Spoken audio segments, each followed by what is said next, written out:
một rồi chập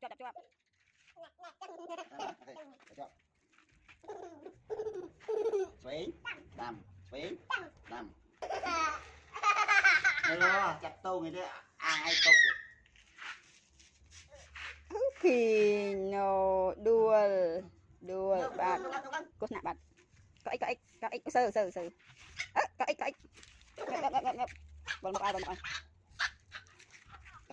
ba cái cái chị ấy con mà nhắm tật sao lấy kia đó